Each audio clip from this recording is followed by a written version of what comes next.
Estamos de nuevo, gracias Marcela. Please, perdón, sorry. No, gracias Marcela, y estamos, entonces iniciamos de nuevo. Buenas noches a todos, todas y todes. Acá estamos en nuestro segundo encuentro del seminario sobre pedagogías decoloniales y sus interseccionalidades. En el día de hoy, bueno, completando con lo que nos había ofrecido Romina Ortegano, venezolana de Uruguay, que vive en Uruguay, respecto de algo así como una introducción al mundo de las pedagogías decoloniales.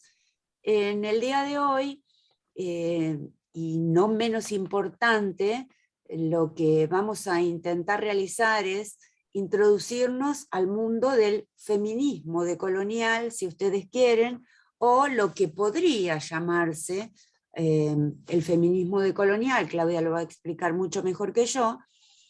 Y para esta tarea ha traído una autora que de algún modo nos acompaña en esto de la decolonialidad, fundamentalmente por su perspectiva afro, ¿no? Todo lo que tenga que ver con lo afro sabemos que tiene que ver con lo decolonial, ¿no? El mundo del patriarcado, la crítica al patriarcado también, la crítica a la historia, obviamente, pero de algún modo los conocimientos ancestrales y los conocimientos de las poblaciones afrodescendientes son como algo así como un caldo de cultivo en el que podemos ir a bucear todo lo que tenga que ver con lo decolonial. Así que desde ese lugar voy a darle la bienvenida a Claudia y el agradecimiento. Claudia es una amiga de años. Bueno, si bien es cierto que he sido docente en algunos cursos en los que ella ha participado, que también la he acompañado en algunas becas, he dirigido algunas de sus becas. También es cierto que Claudia, con el correr del tiempo, terminó siendo una amiga, una gran amiga, además de colega, ¿no? Entonces, desde ese lugar, me voy a permitir primero comentarles que Claudia ha sido estudiante, pero que actualmente es una colega y amiga, y que voy a intentar hacer un CV breve, un recorrido por su currículum vitae breve, pero no sin antes decirle esto, ¿no? Que ha trabajado en investigación hace muchos años, que trabaja en el equipo de investigación, que está cursando un doctorado actualmente, pero para no perderme en el relato voy a leer su currículum resumido. Bueno, Claudia Falvo es de Buenos Aires, Argentina. Comenzó su recorrido en el sistema educativo como maestra de nivel inicial, esto es de la parvularia, no sé si en todos los lugares del mundo lo mencionan como nivel inicial, jardín de infantes, parvularia. Luego cursó el profesorado para ser maestra de primaria. También es licenciada en educación por la Universidad Nacional de Quilmes, Buenos Aires, Argentina, y profesora en educación también por la misma universidad. En la actualidad cursa el doctorado en Ciencias Sociales y Humanas en la Universidad Nacional de Quilmes. Ahí trabaja, como les comentaba antes, en investigación, en temas relacionados con la educación, la primera infancia, las cuestiones de género, siempre desde una perspectiva decolonial. Hasta 2014 trabajó como maestra jardinera o como maestra de nivel inicial, y desde 2016 trabaja en un instituto de formación docente, donde es titular de una materia del último año de la carrera, y desde 2015 también trabaja en una escuela secundaria, brindando cursos de psicología y sociología, y también es profesora de la Universidad Tecnológica Nacional de Argentina, donde brinda una materia del tramo pedagógico, vinculada también a las cuestiones de género. Entre las capacitaciones que Claudia ha realizado está un postítulo en Filosofía de la Liberación de la Universidad Nacional de Jujuy. Como producto de esa capacitación diseñó un proyecto para trabajar con docentes denominado Pedagogías Emergentes, que actualmente forma parte del postítulo en Pedagogías de Género, que dicta como profesora en esa Universidad Tecnológica Nacional. Bueno, ese postítulo tiene el propósito de articular la educación, mejor dicho, la materia que Claudia da en el postítulo, tiene el propósito de articular la educación con la perspectiva de género, siempre de una mirada descolonial. Bien, entonces voy a dejar a Claudia, le voy a otorgar la palabra, y comentarios son bienvenidos. Mientras Claudia esté brindando su curso, voy a ir subiendo los enlaces para que puedan conectar con la bibliografía de la clase anterior y con la bibliografía de hoy, y con las filminas o diapositivas que utilizó Romina la semana pasada y las que va a utilizar Claudia en esta semana. Claudia, el micrófono y la pantalla es tuya. Gracias. Bueno, muchísimas gracias por la presentación. ¿Se me escucha bien? ¿Están por ahí? Perfecto. Muchas gracias por la presentación, por la oportunidad de compartir con ustedes algo del recorrido que fui haciendo, de lo que fui aprendiendo, gracias al feminismo decolonial, ¿sí? Soy una agradecida porque, bueno, ahora cuando me empiece a comentar, este feminismo decolonial del que voy a hacer mención, nos ayudó a todas a poder deconstruirnos y encontrar muchas palabras nuevas, en realidad, o no tan nuevas, pero sí resignificadas, que habían sido cooptadas de alguna manera por una epistemología hegemónica, ¿no? Entonces, sin más, voy a comenzar mi exposición. No sé si se puede ver. Ahí. Bueno, el feminismo decolonial surge, como casi todo lo decolonial, con una postura contrahegemónica. ¿Se ve? ¿Se ve el power?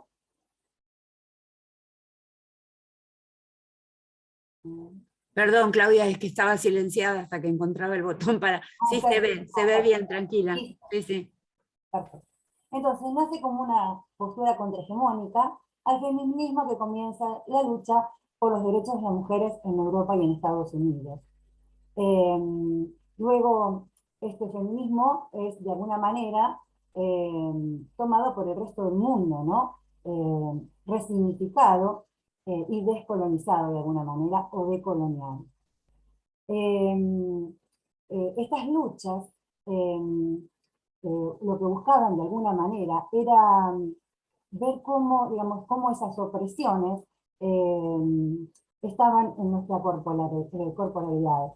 Esa opresión que a partir de la conquista y colonización de América, como bien fuimos trabajando el encuentro anterior, nos dejó, digamos, de alguna manera una matriz que es muy difícil de poder desarmar y desarticular, ¿no? Entonces, de alguna manera, este feminismo decolonial busca traccionar con todas esas miradas que tiene esa matriz eurocéntrica, ¿no? Apuesta a descolonizar, como bien decía Mónica en la presentación, la cuestión histórica, que en clave de modernidad que se ha olvidado o ha borrado parte importante de la historia latinoamericana o la ha contado de otra forma, ¿no? Entender que estas relaciones de poder estructurales están ancladas a partir de las opresiones, el capitalismo, el racismo, el patriarcado, la heteronormatividad, se entrecruzan y generan múltiples y simultáneas opresiones y exclusiones de todas, todos y todas, ¿no? solo un grupo muy pequeño accede a ese lugar que de alguna matriz, esta matriz eurocéntrica ha organizado epistemológicamente.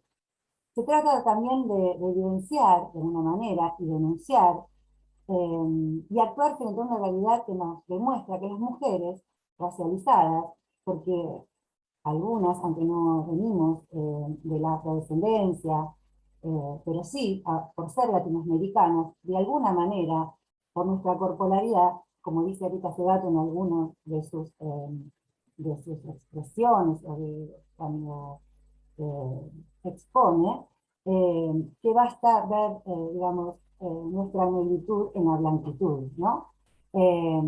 Por ser latinoamericanas, ¿no? Y eso es lo que hemos aprendido gracias al feminismo decolonial, a vernos de otra forma, a entender que somos parte de este territorio y que de alguna manera, en algún momento, nos pareció tener cierta supremacía, ¿no? Entonces ese feminismo decolonial supone un reto importante para revisarnos como mujeres en esta universalización de lo que es ser mujer, ¿no?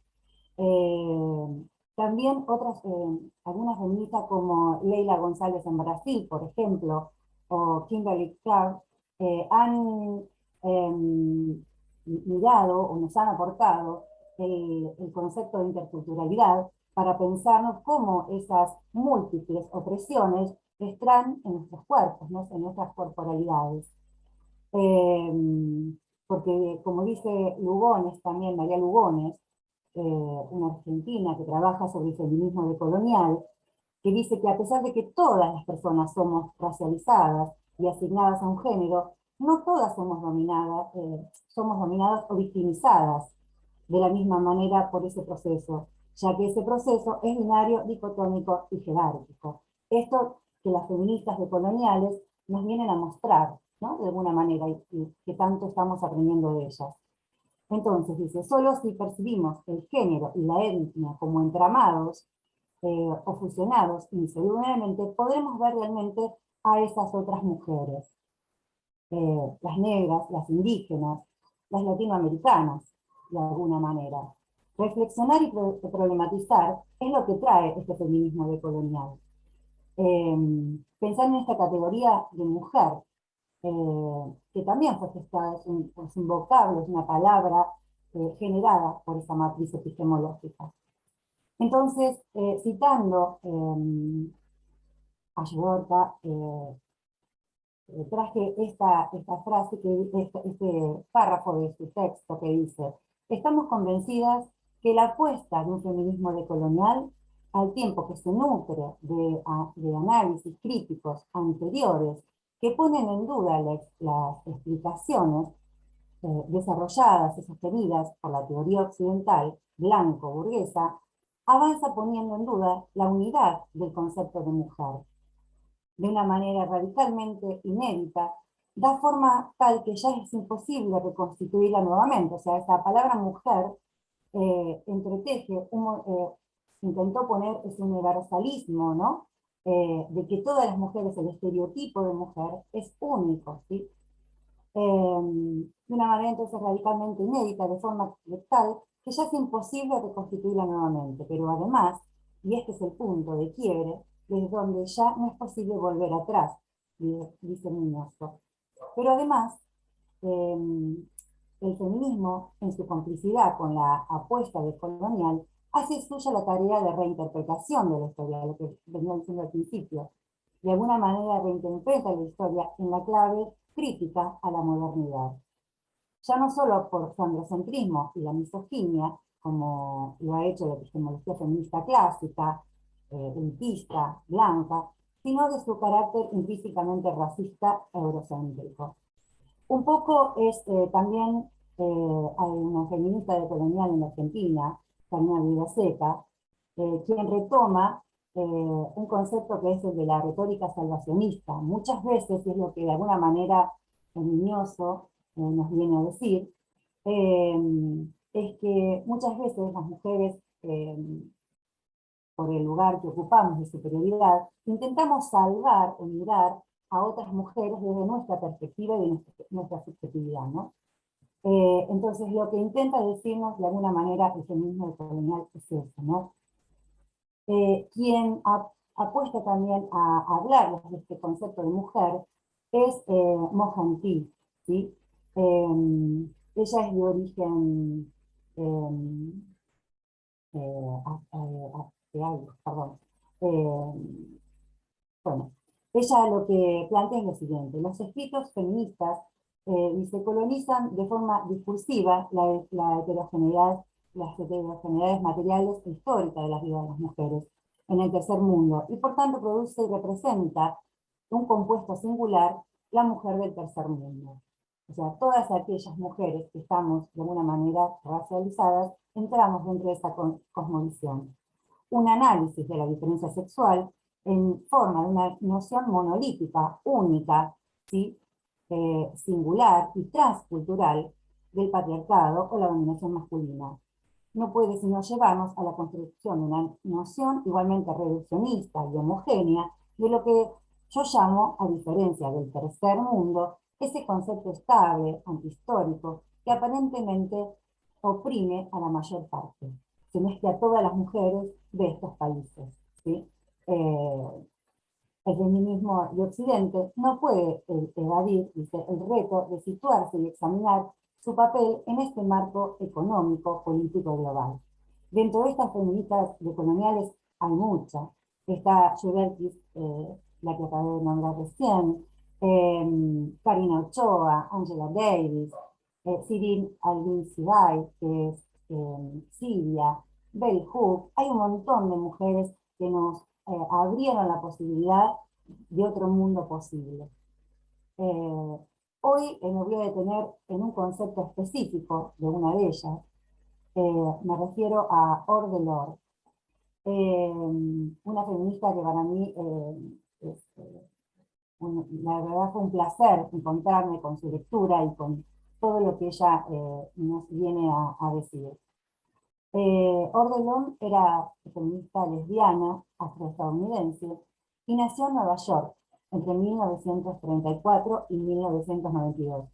Fue poeta, ensayista. Esto es lo que más le importaba, porque su palabra era importante. De hecho, ella forma parte de una compilación de textos que la verdad que no tienen desperdicio, que en un libro que se llama Este puente en mi espalda, donde compilan un montón de poetas, escritos, que de alguna manera denuncian en esas poesías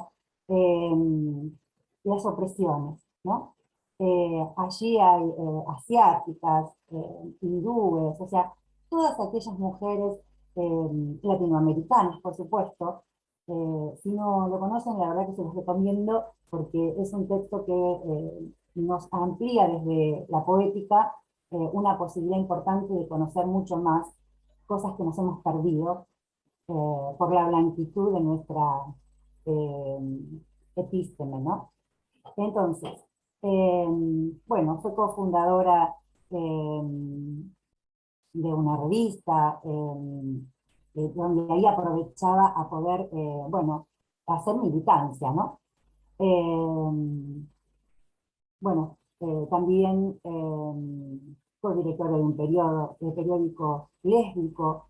Bueno, la verdad que intentó por todos los lados hacer carne de alguna manera o corporizar su lucha, ¿no? Al texto que me voy a referir es una compilación. El texto específico que voy a usar es el de el uso de lo erótico como poder. Este texto, que tiene artículos y conferencias que Audre Lorde dio, bueno, son imperdibles también. Ahí ella habla también de la importancia de la poesía, que no es algo solamente para maravillar los oídos, que es importante, ¿no? Pero también para denunciar, ¿no? Sacar esa erótica de la que va a hacer mención. Entonces, es una compilación que se hace en España, ¿sí? Así que fue traducida por María Corinero, y bueno, la verdad que no tiene desperdicio. En general uno lo puede encontrar en las redes de manera libre, pero bueno. la verdad que todo el texto. Yo elegí este solito porque la verdad que, como les decía recién, cada vocablo, cada palabra, si hablamos de interseccionalidad, nos llevaría también todo una hora o 2 horas poder, o otro seminario para trabajar sobre ese concepto. Entonces, Ordenós nos dice que para perpetuarse de alguna manera, los mecanismos de opresión sobre el ser humano ha sido constante dentro de la estructura del capitalismo. Esa opresión hace que no nos podamos mover, que los oprimidos, de alguna manera, no tengamos esa energía para el cambio, ¿no? Entonces, ella lo dice exactamente así. Para perpetuarse toda opresión debe corromper o distorsionar las fuentes de poder inherentes a la cultura de los oprimidos, de la que puede surgir energía de cambio. Así comienza el texto, de alguna manera.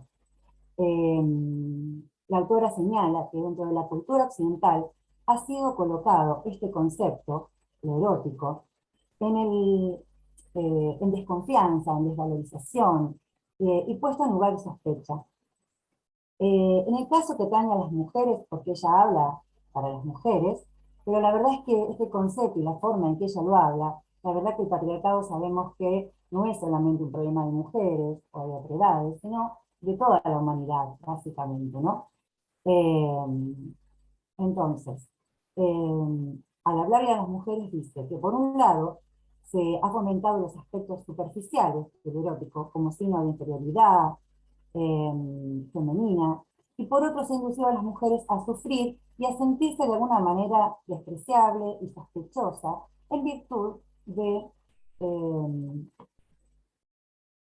esta cuestión erótica. La idea de suprimir la potencia que despliega esa energía erótica que nos promueve el cambio en nuestras vidas, esa forma de deserotización de nuestras vidas hace que éstas se prolonguen en la sumisión, en sentirnos mal, porque lo que hace lo erótico es darnos esa fuerza, ese sentido de vida, como también es un momento, lo erótico es un término surgido de psicoanálisis, ¿no? De Freud, ¿no?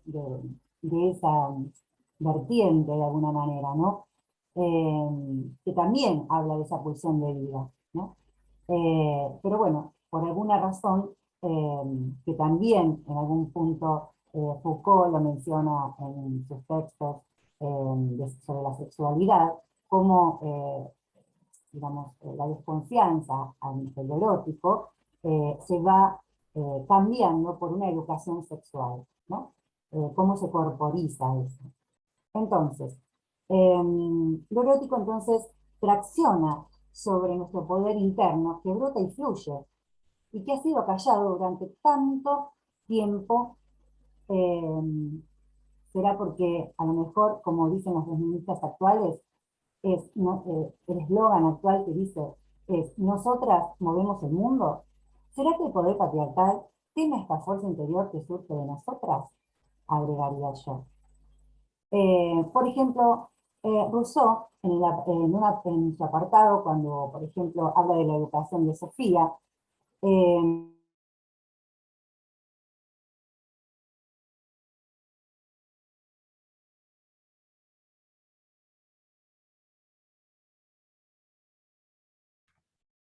Bueno, lo que venía pensando Claudia que podía pasar, pasó, así que espérennos un segundo, se ve que se le cortó la transmisión, en breve va a retomar o desde la computadora o desde el celular.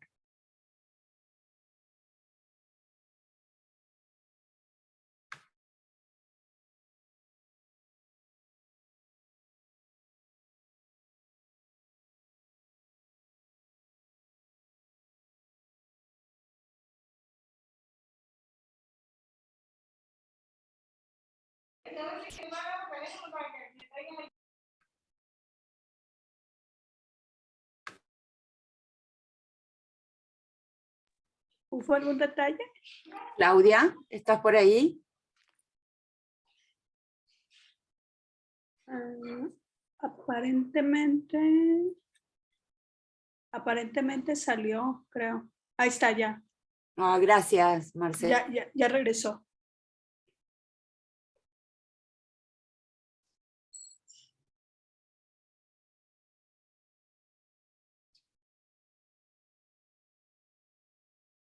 Listo, ya es coanfitrión. De nuevo. No te escuchamos, no sé si estás muteada. Claudia.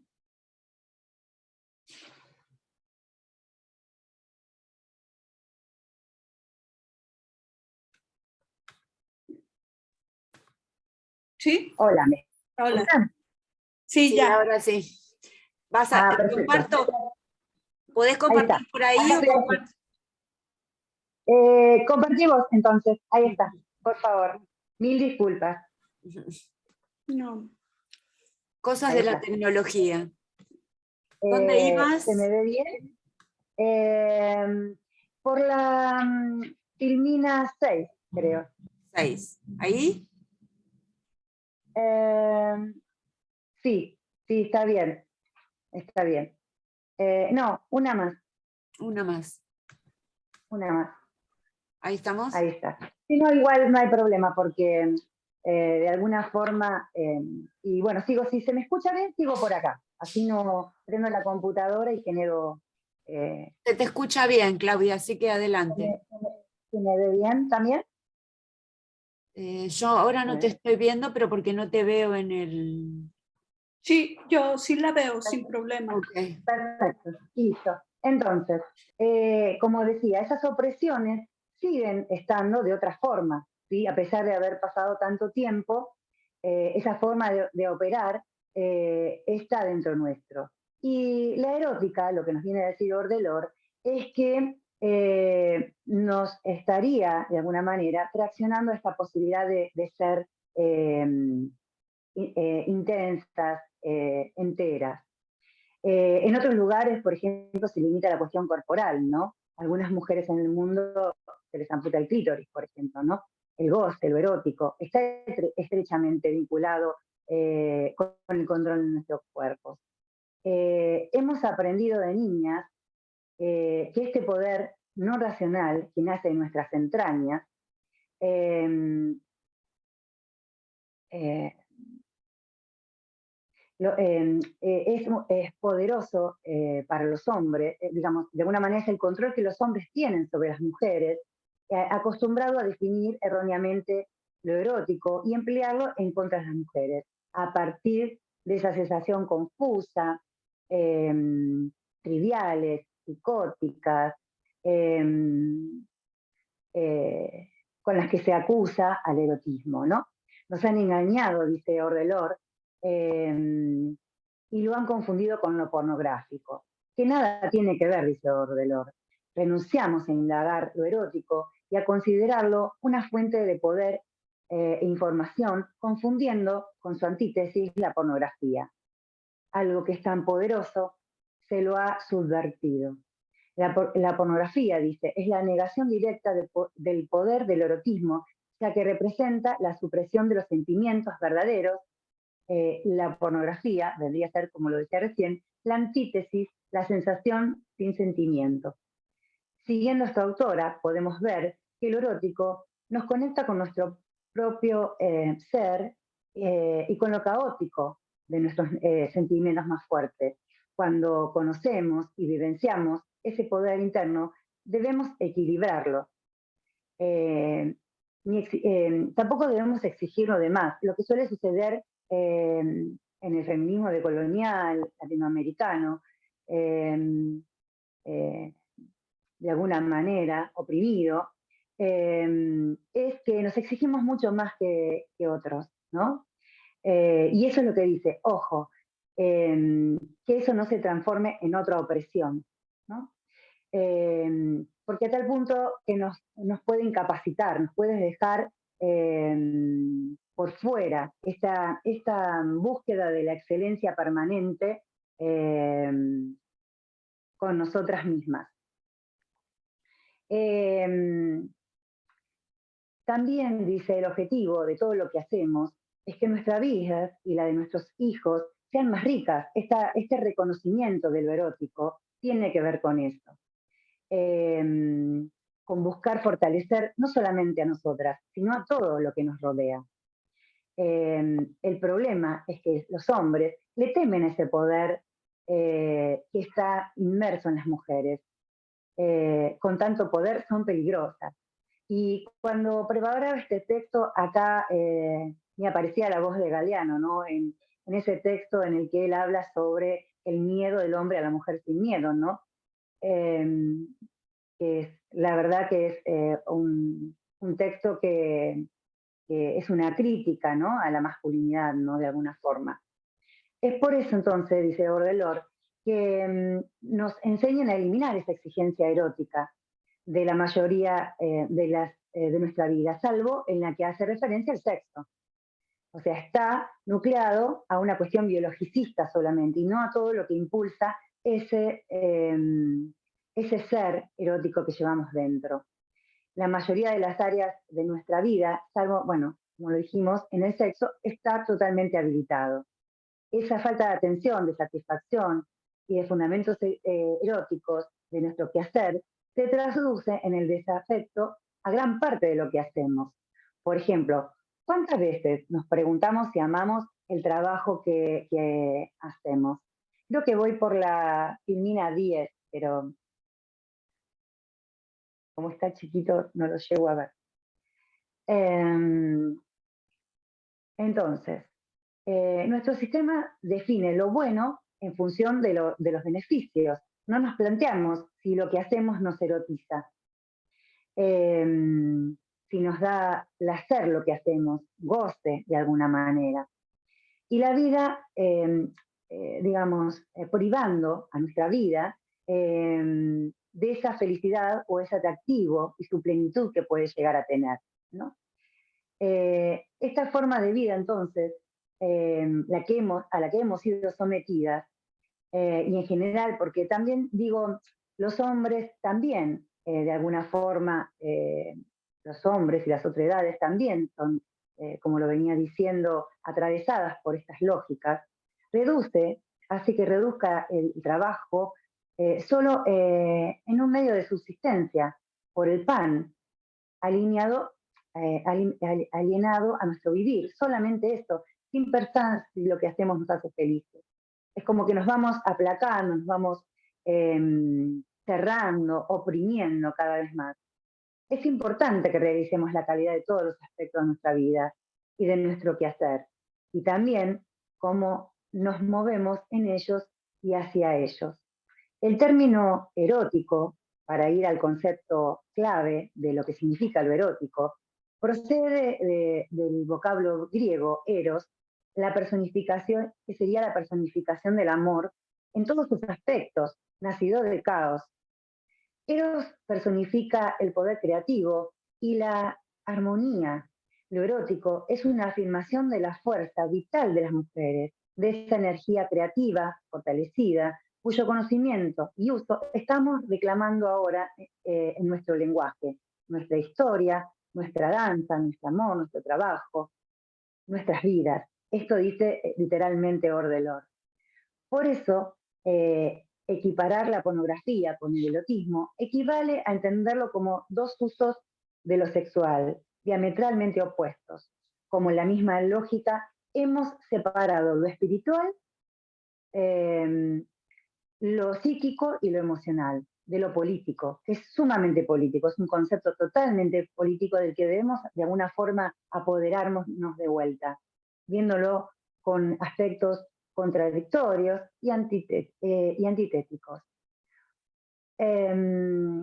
Entonces, de alguna manera, Baudelaire lo que nos intenta decir que ese ascetismo al que somos llevados por este no reconocimiento de esa fuerza interior que nace de nosotros, que el nombre correcto es lo erótico, hace que no sintamos nada, que nuestra vida sea muy plana.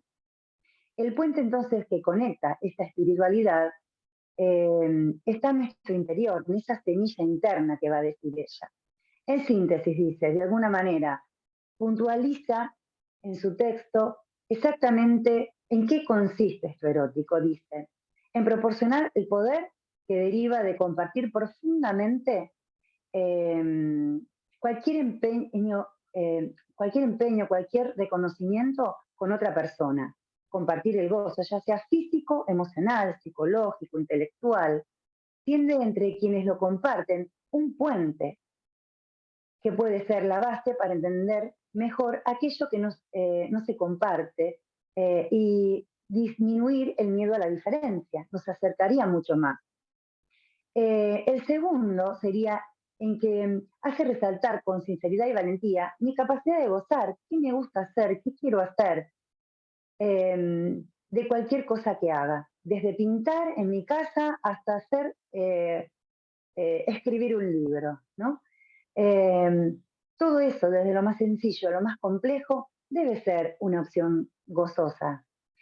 El tercer punto al que ella hace referencia es en el hecho de poder compartir esa conexión íntima que sirve de indicador del gozo, de que me sé capaz de sentir, el recordatorio de mi capacidad de sentir y amar. Este tercer punto, dice ella, es el que despierta el miedo sobre lo erótico y que apenas es relegado al dormitorio, es que llega a reconocerse, dice. Cuando logramos reconocerlo en los distintos ámbitos de nuestras vidas, ésta se fortalece y se convierten en el lente por el cual empezamos a leer toda nuestra vida. O sea, miren el poder que tiene este concepto que lamentablemente fue dejado en un lugar que atañe a la pornografía, ¿no? Parafraseando a la autora, lo erótico es una pequeña semilla que está dentro de nuestro, que cuando prende y comienza a distribuirse por todo nuestro hacer cotidiano, fortaleciéndolo, cargándolo de energía, intensificando nuestras experiencias, suprime lo erótico de nuestras vidas. No es otra cosa que el miedo a nuestros deseos, y esto se convierte en algo sospechoso, porque borra de nosotras la opresión de los mandatos culturales que tenemos como mujeres, y las demás orientaciones sexuales, por supuesto, y a la masculinidad también, ¿no? El miedo nos convierte en seres dóciles, tristes, impotentes. Es esa energía que se impone desde afuera. De alguna manera, volviendo a pensar en Foucault, ¿no? Cómo este dispositivo de sexualidad que se instala a partir del siglo XIX comienza a controlar de alguna forma nuestras formas de estar en el mundo respecto a la sexualidad y todo lo que ella implica, ¿no? Por eso a veces es tan difícil, por ejemplo, cuando hablamos de educación sexual integral en Argentina o en otros espacios, ese tema de qué se va a hablar. ¿Sí? Vamos a hablar de lo erótico. ¿Qué significa lo erótico? Entonces, Foucault toma de alguna manera ese haz erótico que toma de la China, de la India, de Japón, y lo encuentra allí, y cuenta esto de que ese haz sexualis, de alguna forma, que es la educación sexual, que vamos a empezar a tener a partir de, que lo heredamos, a partir de la conquista y colonización de América, ¿no? Llega a nosotros esta episteme, esta matriz eurocéntrica, que nos nutre de esta mirada de la educación sexual puesta solamente en la cuestión genital y no en todo lo que implica la sexualidad. Este dispositivo de control de la sexualidad patriarcal también lo encontramos en Enrique Dussel, por ejemplo, porque él trabaja en... sí, deja el poema final porque lo voy a trabajar y si lo quieren acompañar a leer, lo vamos a leer. Entonces, Dussel también habla de la erótica, ¿sí? Cómo esa erótica nutre nuestra América en el proceso de colonización.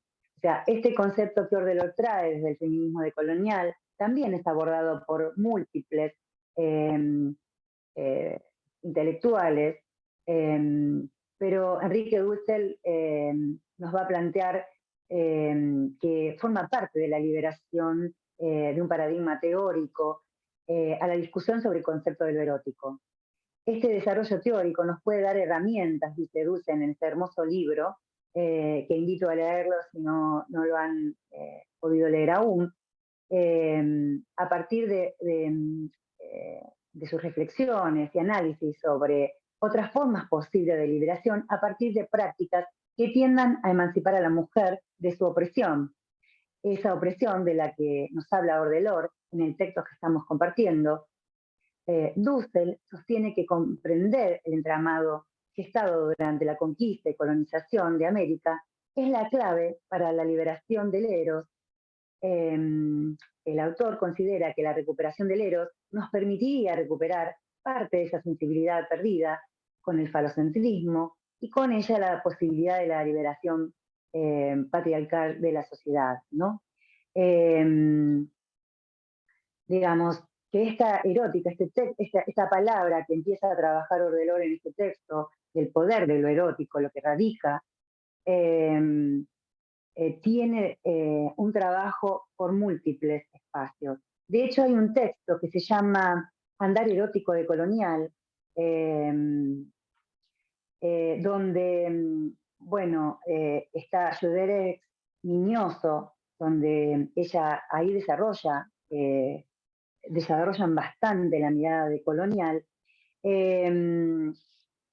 Este texto que Raúl Marquès Ferrar Blanquet, que forma parte de este libro, lo vuelvo a mencionar por duda, se llama Andar erótico de colonial, él dice que, y con esto voy a ir redondeando, y con la lectura del poema de Ordelor, él dice, la sanción de colonial vislumbra la forma en que internalizamos los principios naturalizados en los cuales ha sido construido el conocimiento, que nos interpelan las instituciones modernas sobre lo erótico y por los cuales reproducimos la colonialidad al interior de nuestros cuerpos, espíritus y comunidad. No están allí, Mónica, no te preocupes. Entonces, esta colonialidad del interior de nuestros cuerpos y el espíritu decolonial, de alguna manera, dice, la colonial, o sea, la sanación, perdón si no lo pronuncié bien, de colonial, navega rutas, otras que articulan geometrías y temporalidades cósmicas al nutrirse de las memorias ancestrales y de un pensamiento crítico enraizado en la experiencia. Sanar decolonialmente permite imaginar múltiples rutas de navegación relacionales que proporcionan el flujo multidireccional y multitemporal de estrategias orgánicas de liberación decolonial, sentir, saber, hacer, y se transforma en un acto performativo, insurgente, creativo, que ayuda a sanar heridas coloniales en relación con otras y con las comunidades. Reconocer y recordar y reexistir historias orgánicas nos facilita el giro epistemológico decolonial, el cual nos ayuda a continuar el desprendimiento, el desenganche de la matriz colonial y nos permite resurgir los saberes ancestrales, ancestrales para entretejerlos en un territorio subjetivo, comunitario, cósmico, fronterizo e intelectual, donde sanamos las heridas coloniales y reexistimos nuestros poderes eróticos. Con esto y cerrando al estilo Ordelor, les propuse al final de este PowerPoint este poema que se llama ¿Quién dijo que era fácil? ¿Quién dijo que era fácil? Tiene tantas raíces el árbol de la rabia que a veces las ramas quiebran antes de dar frutos. Sentadas en Endix, las mujeres se juntan antes de marchar. Hablan sobre las chicas problemáticas que contratan para ser libres. Un empleado casi blanco ignora a un hermano que espera para atenderlas primero. Y las damas no se dan cuenta que ni rechazan los pequeños placeres de su esclavitud. Pero yo, que estoy limitada por mi espejo, como por mi cama, veo la causa en el color, como también en el sexo. Y me siento acá preguntándome cuál de mis yoes sobrevivirá a todas estas liberaciones. Nedix era un lugar, un restaurante donde muchos afrodescendientes compartían el estar en Nueva York. Bueno, con esto cierro, digamos, lo que tenía preparado para compartir con ustedes.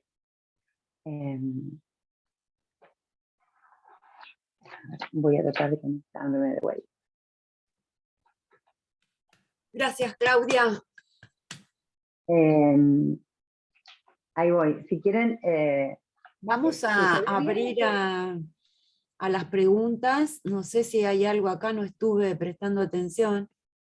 Dice Luis Rosas, interesante tema, es otra manera de comprender la educación sexual y que debería de tomarse como tema específico de tal manera que los estudiantes de básica, en el caso de México, tengan otro panorama de lo que implica ser mujer, sus derechos y de su ser como persona. De su ser como persona y como parte de la sociedad que cada vez está lastimando más a la mujer. Agradezco a Luis, seguramente vos, Claudia, vas a tener algo para responderle, pero desde mi humilde punto de vista, el problema es de los hombres también, ¿no? Este es un problema, obviamente, de los hombres, que también tienen sus sufrimientos para convertirse en hombres, ¿no? Pero te dejo a vos, Claudia, adelante. Claro, por eso mismo yo decía, acá volví acá. Recording in progress.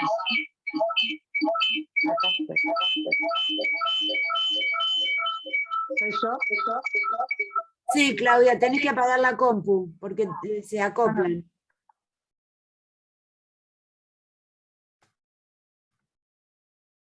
Se apagó todo ahora, Claudia. Bueno, voy mirando los mensajes. El link de la asistencia ya lo pasaron. De hecho, se está enviando constantemente. El problema es de los hombres, dice Armando Rojas. No, yo creo que no. Mientras esperamos a Claudia, digo, me atrevería a... No es de los hombres. El problema es de la cultura patriarcal, que no es el problema de los hombres, sino de hombres, de mujeres. Ahí volvió Claudia, la dejo a ella.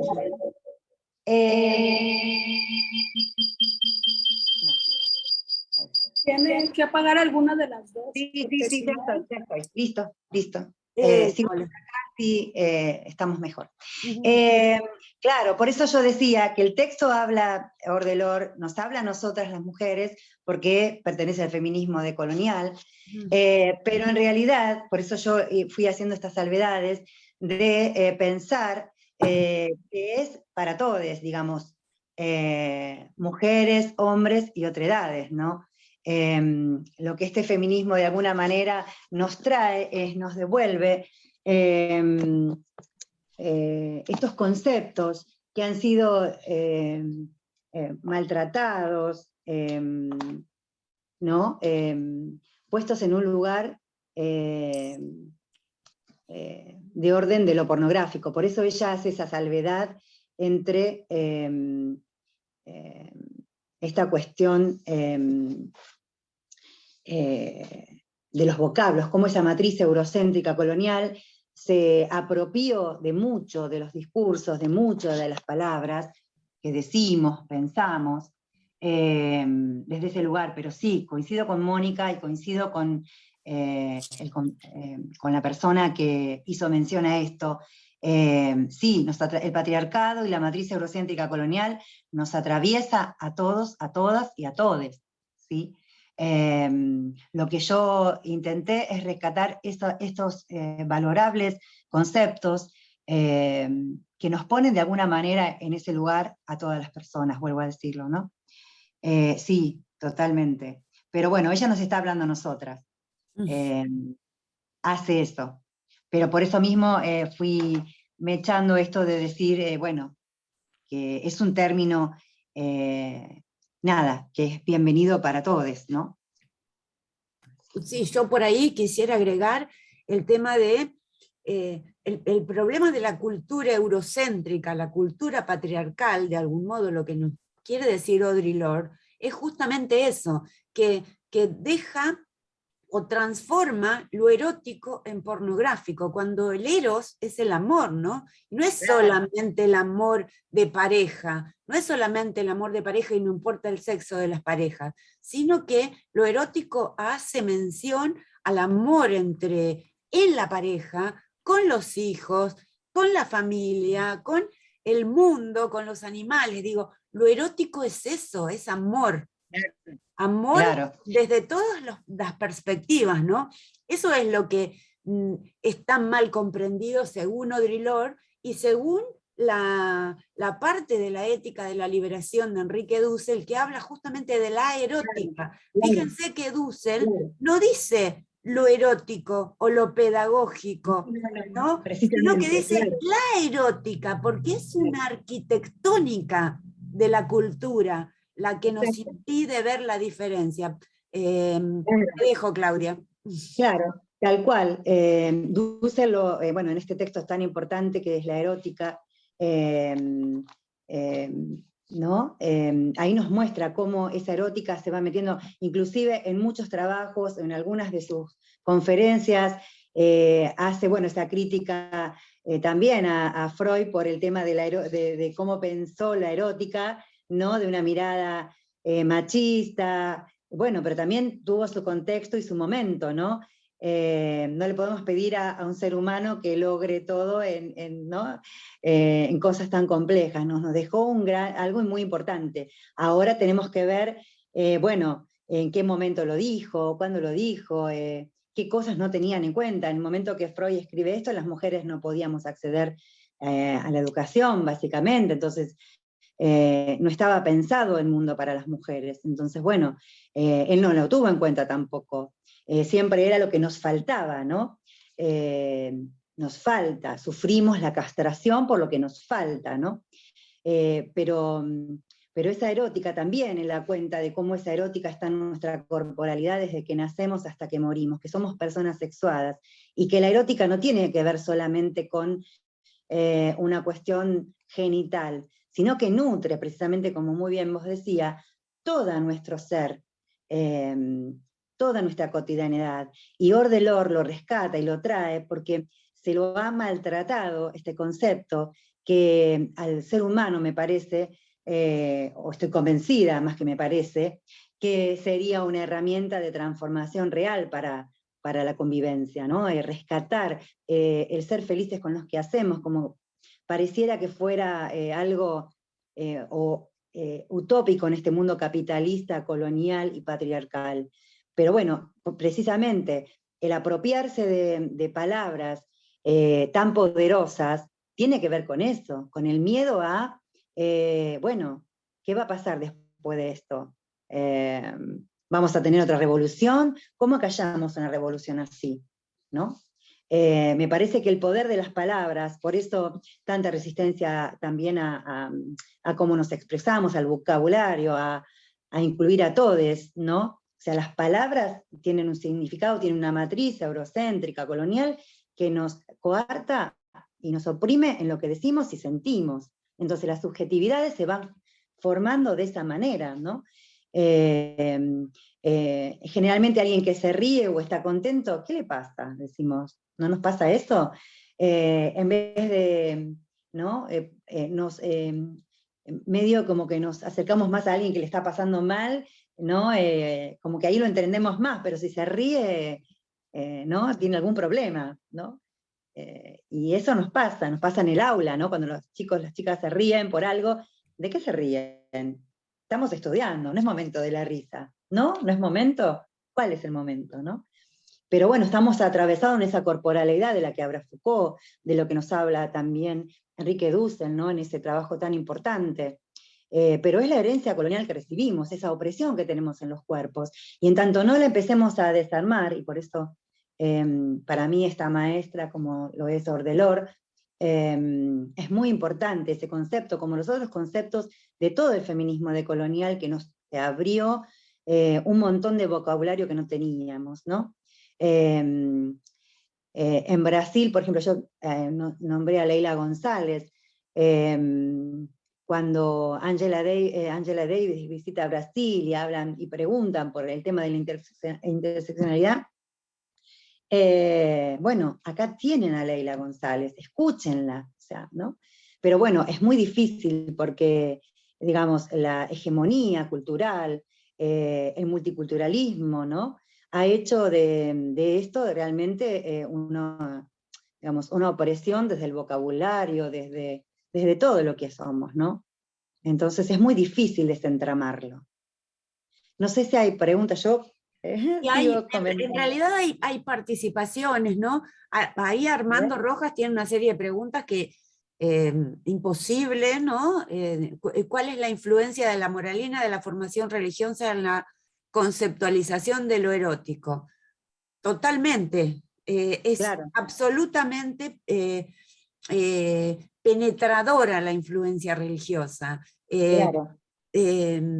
No sé si querés contestar, Claudia, ¿no? Ahí. Claro, de hecho, en los estudios que hace Foucault sobre la sexualidad, precisamente, él aborda la cuestión religiosa, cómo lo religioso va ocupando ese lugar, esta educación sexual se torna religiosa y se torna perverso, todo aquello que tiene esa influencia, ¿no?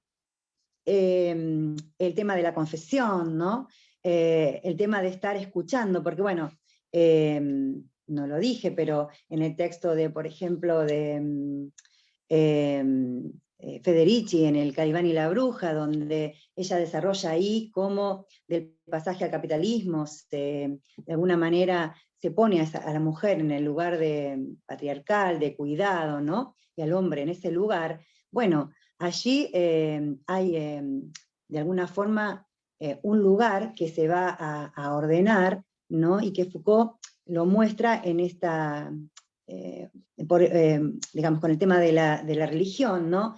Y Federici va a contar ahí cómo, digamos, el tema de que no nacían niños, la necesidad de que nazcan niños, por un lado, y Foucault por el otro nos va a decir, bueno, ahí se empieza a ver el tema de la confesión para ver si realmente las relaciones eran heteronormativas, por el hecho de la necesidad de que nacieran niños durante la peste negra, después de la peste negra, que fue algo tremendo y que diezmó a Europa, ¿no? No había personas para la mano de obra, entonces los homosexuales, todas las personas que no pudieran procrear, digamos, tanto para la burguesía, para el clero, era visto como algo perverso, ¿no?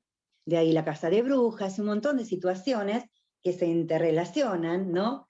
Entendiendo la cosmogonía, ¿no? Que la historia no es lineal, que sino es circular, ¿no? Que van pasando muchas cosas, ¿no? Pero bueno, cada una de estas cosas que yo abrí tiene su propia profundización, ¿no? Yo lo que intenté es ordenar un poquito esto de cómo, por qué Foucault cuenta esto de observar en la confesión, que después va a pasar a ser un poco la rutina del psiquiatra, ¿no? del psicoanalista, de la escucha, ¿no? Bueno, viene un poco de ahí, ¿no? De la cuestión religiosa, de la confesión, ¿no?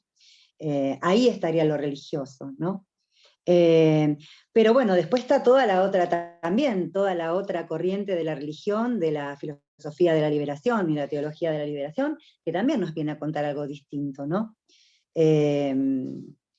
Y a recuperar algunos conceptos que quizás lo religioso más radical, más conservador, mejor dicho, no nos permite. Hay una pregunta, Romina. Sí, levantó la mano Romina, pero perdón, Claudia, voy a terminar de leer esto. Dice Keila García, lo erótico es sentir el gozo en lo físico, emocional, intelectual y psicológico. Creo que tanto el hombre como la mujer pueden sentirlo. Bien. Claro. Y Flor Dópico dice, el feminismo es revolucionario y es sin duda el desafío de nuestros tiempos.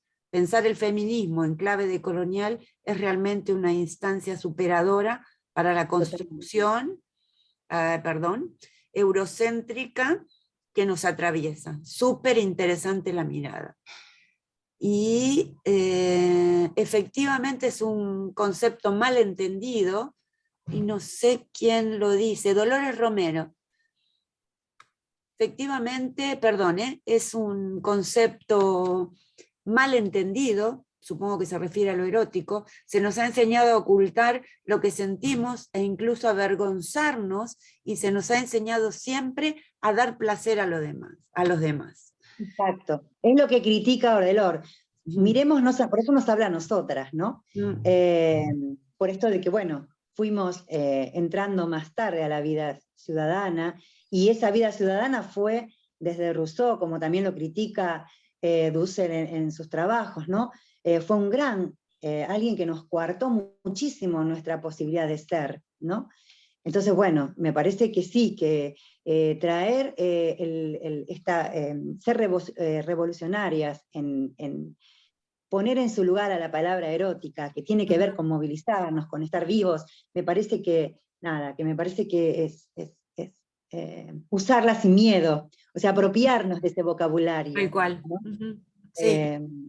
Una más, Claudia. Telvina Gorkin dice que es increíble pensar que somos prisioneros, prisioneras de los mandatos sociales, y lo difícil que es desestructurarlo. Gracias, Claudia, por hacernos ver desde lo teórico. Muy clara la exposición, maravillosos autores y autoras. Maya Oliveira dice: con un grupo de colegas docentes de reflexión sobre la práctica, pensábamos hacer algún tiempo justamente con otros textos de Audre Lorde, como el erótico, en la función pedagógica.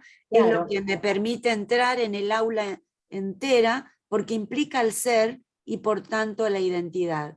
Nos sostenemos volcando lo propio a nuestra tarea de educar. Sí, Claudia.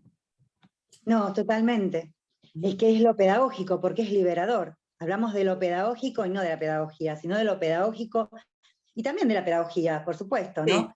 Sí. Están totalmente implicados, ¿no? Pero bueno, claro, llevarlo al aula es un desafío. Cuando uno habla de estos términos, bueno, vamos a crear una revolución dentro del aula, vamos a tener que estar bien parados y paradas a la hora de enfrentar a un vocablo como ese. Pero bueno, hay que mostrar desde dónde, quién lo dijo, por qué lo dijo, ¿no? Tener argumentaciones teóricas, que las hay, para fundamentar lo que decimos, ¿no? Ahí está la fundamentación teórica de un profesional, de alguna manera. Me parece que es súper valioso trabajarlo, darlo a leer, depende de las edades, ¿no? Obviamente, ¿no? Cada cosa a su edad, ¿no? Pero darlo a leer para ver qué piensan ellos de lo que dice Audre Lorde, ¿no? Ahí vamos, Romy, dame un segundito. Bueno, acá hay una serie de preguntas. Armando, vamos a dejarlo un poquito porque ya leímos varias tuyas, perdón. Dice Ludwig, en su criterio, la mirada del Estado, hacia temas de género, ¿es eminente y necesariamente patriarcal? ¿Cómo? Perdón. Voy de nuevo. A tu criterio, Claudia, la mirada del Estado hacia temas de género, ¿es eminente y necesariamente patriarcal? Sí, totalmente. Diría Rita Segato, eso no lo digo yo, es Rita Segato, que el Estado, al ser un Estado-nación gestado desde la colonialidad, patriarcal, capitalista, el Estado es parte de las opresiones. Entonces, porque de alguna forma es la manera que tiene el Estado de, digamos, de seguir estando, digamos, que esta colonialidad, por eso la mirada de colonial tiene que ver con esto, con la mirada de que esa colonialidad persiste en las estructuras, ¿no? En lo instituido, ¿sí? Y con ello el Estado, ¿no? Es totalmente patriarcal y colonial. Por eso seguimos pensando que la colonialidad no terminó, ¿no? Que persiste, y por eso hablamos de lo decolonial o descolonial en algunos puntos, ¿no? Sí, el Estado es parte, ¿sí? Por eso es importante, porque si no, seguimos repitiendo las opresiones. Si el Estado no cambia, las opresiones siguen estando. Por eso muchas veces se sigue diciendo que bajamos de los barcos, o cosas por el estilo, ¿no? Que si bien hay muchos, como en mi caso, quizás mi papá era italiano, pero soy argentina y estoy acá, y bueno, estamos, conviviendo en esta tierra hermosa que es Latinoamérica, y bueno, me parece que hay más que los que vinimos de los barcos, hay mucho más, ¿no? Rico en nuestro territorio. Desconocer esa riqueza realmente es, me parece que nos perdemos de mucho, nos hemos perdido de mucho y nos seguimos perdiendo de mucho por el desconocimiento que tenemos de los pueblos ancestrales, de las comunidades afro, de todo lo hermoso que hay. Y siempre miramos a Europa, ¿no? No es que no haya que mirarlo, porque lo de colonial no obtura la posibilidad del diálogo con nosotros, pero sí pensando desde nosotros, ¿no? Ustedes piensen que cada teoría, ya sea la de Foucault, que es hermosa para pensar y discutir, ¿no? Esta cuestión de la sexualidad, estuvo pensada en un contexto, en su contexto específico para dar cuenta de algo, ¿no? Así como Marx, como cada uno, ¿no? Intentar resolver problemas de sus entornos, de sus contextos, ¿no? Bueno, nosotros necesitamos hacer lo mismo. Si lo que aporta Foucault nos sirve para repensarnos, bueno, bienvenido, hacemos el diálogo, ¿no? Pero desde nosotros, no de lo que ellos tengan para decir de nosotros, como lo que en general pasa en las universidades, en las escuelas. ¿Cuántos textos, recordando lo que Romina trabajó en el encuentro anterior, cuántos textos trabajamos que tengan origen realmente latinoamericanos y que estén pensados desde nosotros? En general hablamos de franceses, de alemanes, ¿no? Bueno, ahí está la matriz reproduciéndose. A veces en los espacios de sala de profesores pasan estas discusiones, y la interpelación es, bueno, seguimos repitiendo una historia y contando una historia eurocéntrica. Mientras no trabajemos desde nosotros, eso sigue estando. Bien, gracias. Ahí le estuve enviando a Dolores, Dolores, algo que era para Rubén, que preguntaba por los textos de Foucault. Textos de Foucault para pensar la sexualidad, obviamente los 4 tomos de la historia de la sexualidad, ¿no? Pero fundamentalmente Vigilar y castigar el nacimiento de la prisión. Sí, Creo... sí, y también yo recomendaría el 2 de sexualidad, donde ahí habla de esto.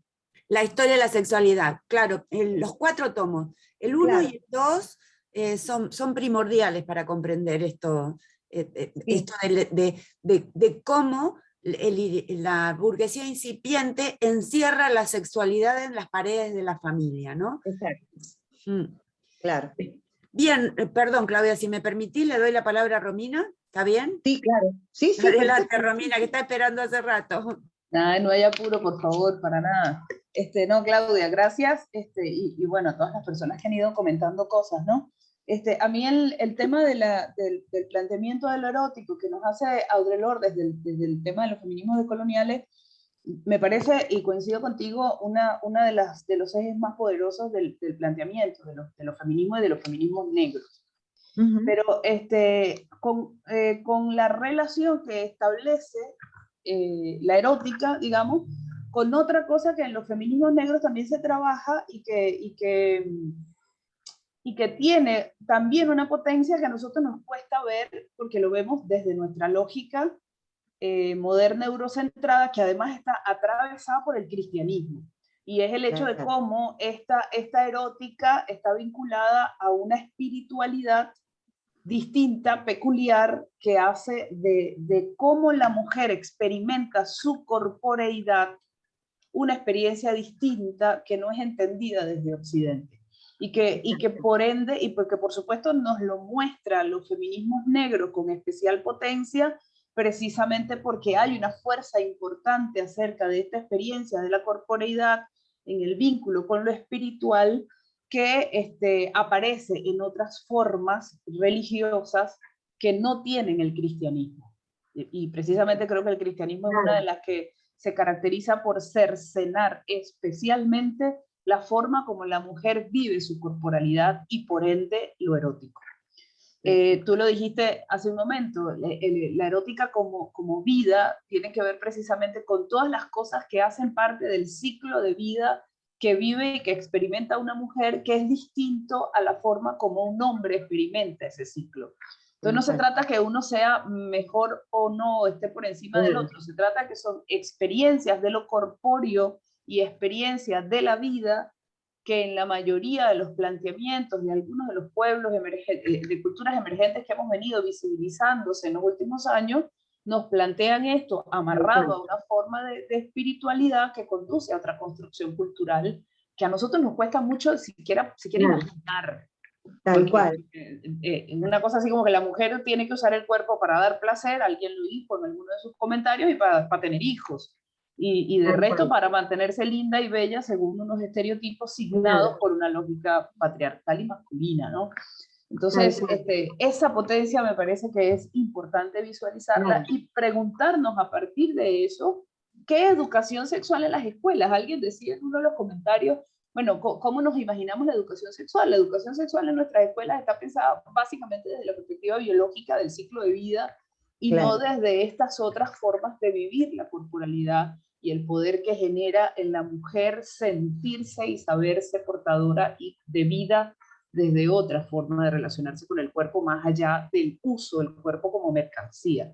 Tal cual. Creo que eso produce unas posibilidades de transformación que precisamente porque son poderosas es que se las ataca sistemáticamente. Claro, ¿no? Tal cual. Es ese miedo del que habla Ordelón en su texto, ¿no? Totalmente. Claro, lo que nos compartiste, porque es eso, totalmente, Romina. Claro, totalmente de acuerdo con tu mirada, porque es así. Aporta un montón a lo que estamos conversando. Si alguien más tiene algo para aportar, la propuesta del seminario o de mi intervención tiene que ver con eso, ¿no? También de todas nosotras, ¿no? Que proponemos algo para debatir y discutir, es, bueno, qué nos interpela y lo que podemos aportar, me parece genial, Romina. Gracias. ¿Alguien más entonces? ¿Alguna otra participación?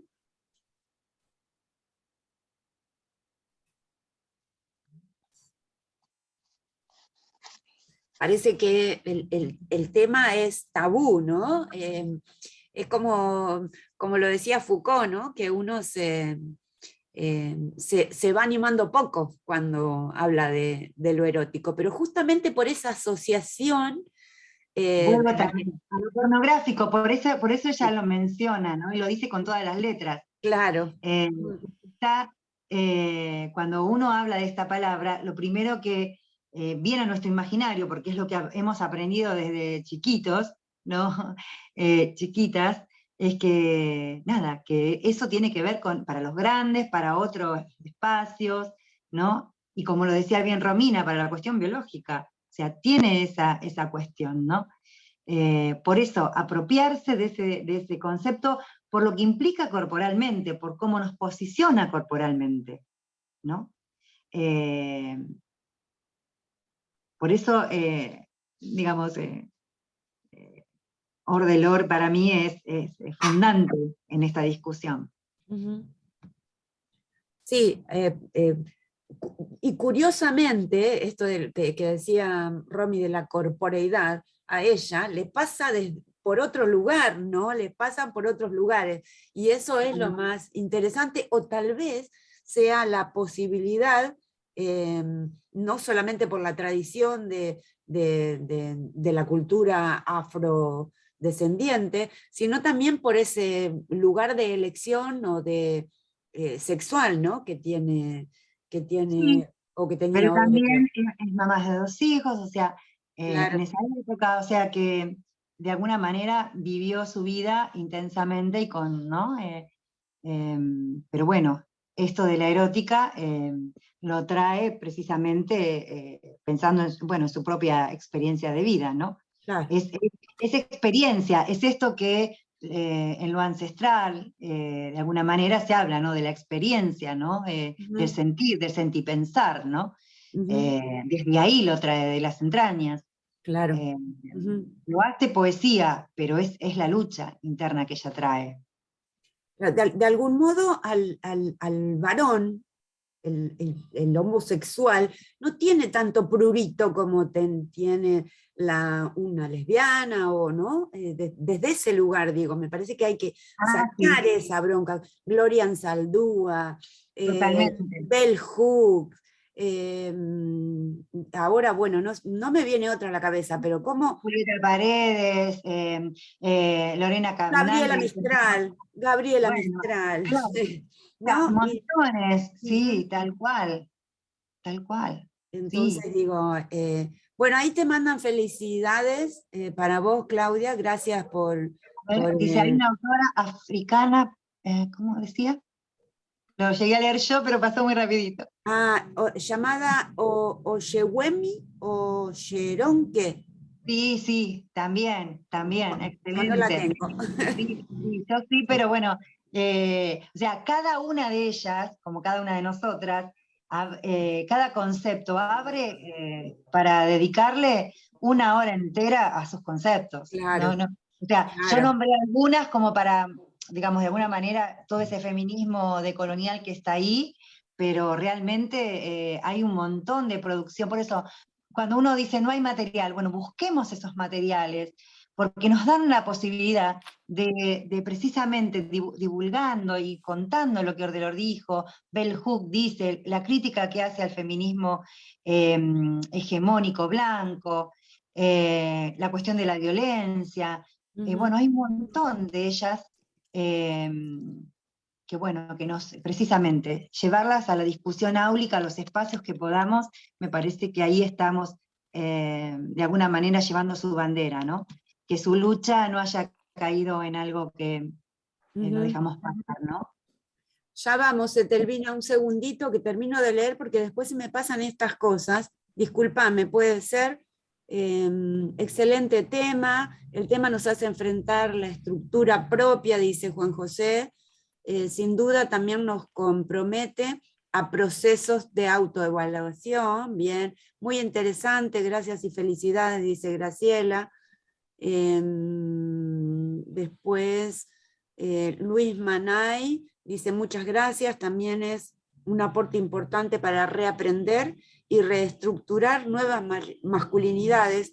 Es cierto, lo sentipensante es toda una ruta y un sentido trascendente de lucha. Saludos desde los... Ay, se me escapó. Perdón, efectivamente, es un concepto mal entendido, se nos ha enseñado a ocultar lo que sentimos e incluso a avergonzarnos, y se nos ha enseñado siempre a dar placer a los demás. Pero había otra que quería leer y se me ha escapado. Felicitaciones por esta apertura de parte de lo invisibilizado. Habla Armando desde Tuxtla Gutiérrez, Chiapas, México. Laura Elena dice, educativo, ay, se me van, perdón, pasan tan rápido. Muchas gracias, valioso aporte, saludos desde La Plata. Muchas gracias, me quedó claro el concepto del tema y quedará para la reflexión cómo utilizarlo en lo pedagógico. Yolanda dice saludos desde Los Mochis, Sinaloa.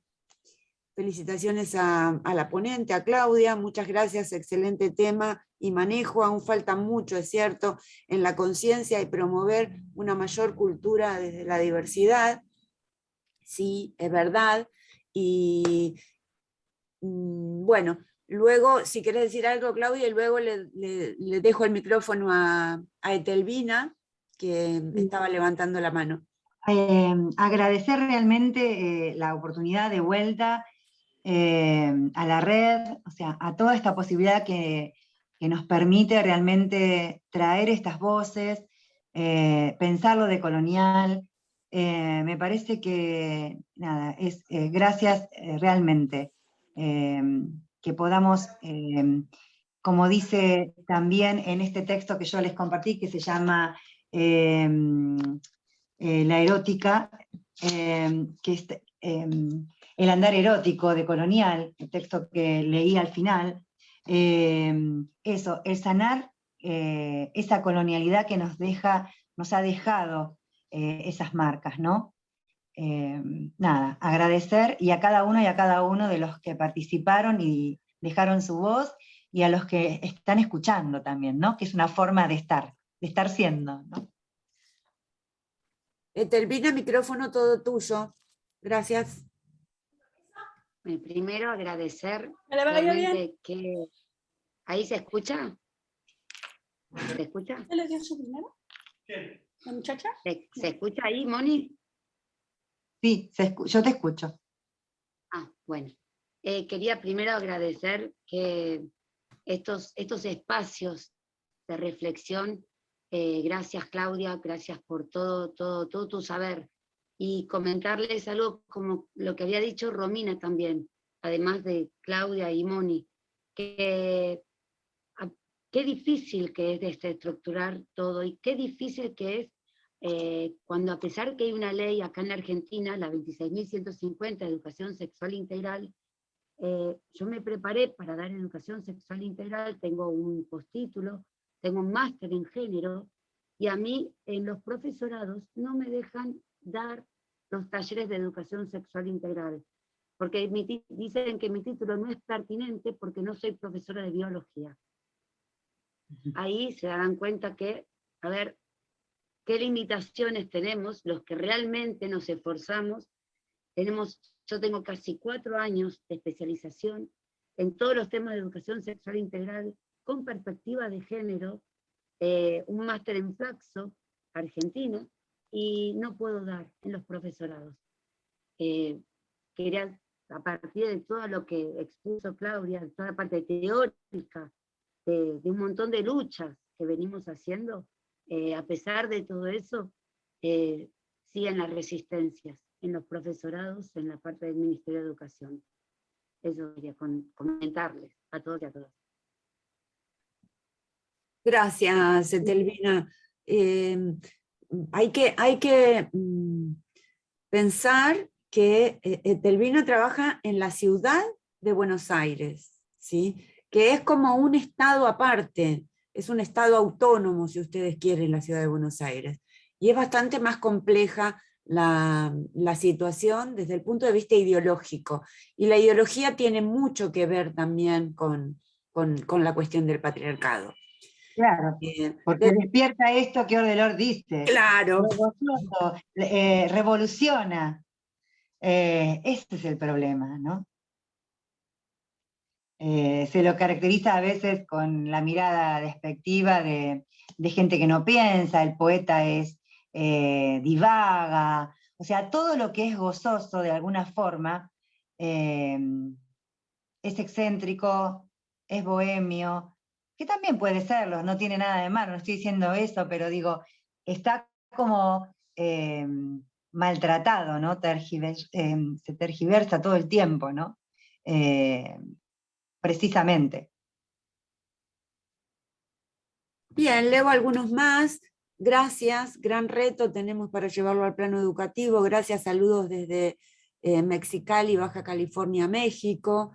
Bien, estamos a punto entonces de finalizar la jornada de hoy, si no hay más intervenciones.